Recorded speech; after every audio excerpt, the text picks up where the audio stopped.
Welcome to Practical Access. I'm Lisa Dieker. And I'm Rebecca Hines. And today, Lisa, we're going to be talking about how to keep kids connected with one another during these times of remote instruction.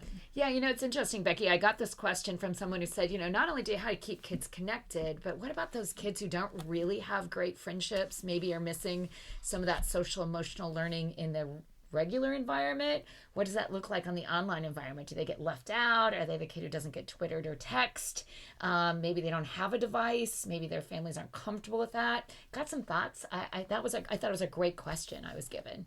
Well, I think first and foremost, I think kids in particular are going to feel comforted with familiar names. Mm-hmm. And I think that whenever we go through a crisis, it makes us feel more like a community. And I think even in that classroom community. Yeah. So I'm probably not going to be hyper-focused on trying to forge new relationships, but I would expect that kids will reach out to each other, much in the way adults have, I think, in a crisis like this one.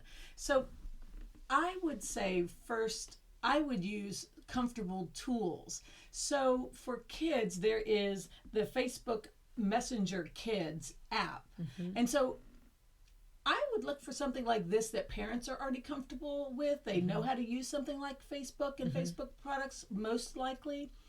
So if I used an app like a Facebook Messenger, for kids in my class to stay connected, I think it makes it it lowers the learning curve, and it's not one more thing that most of us are having to learn. You don't need a Facebook account to use it, and there's no ads. It's a pretty safe app. Yeah, and I think one of the things that I always struggle with is, what if my kid's the kid who's not invited to the birthday party? I had a great son, but he had Tourette's, and sometimes he'd be the kid that got left out.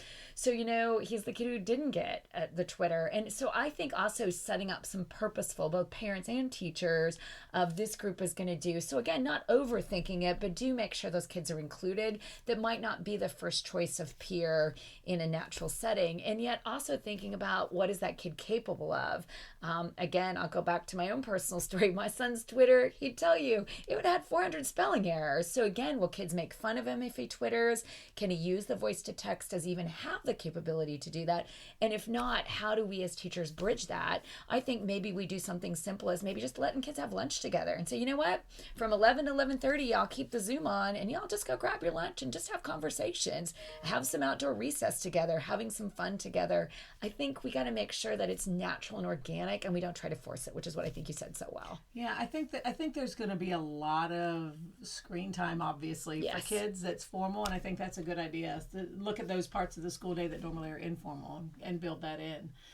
Another layer that I was looking at and considering, again, in keeping with what kids are already familiar with to a degree, as a teacher, I would look for some multiplayer game apps. Mm-hmm. So that kids in my class could compete, if you will, against each other. Yeah. Much in the same way, several years ago we were all doing the Trivia Crack apps, things like this. But I know Trivial Pursuit for our age. Trivial Pursuit for our age. Parents, you'll know what that is.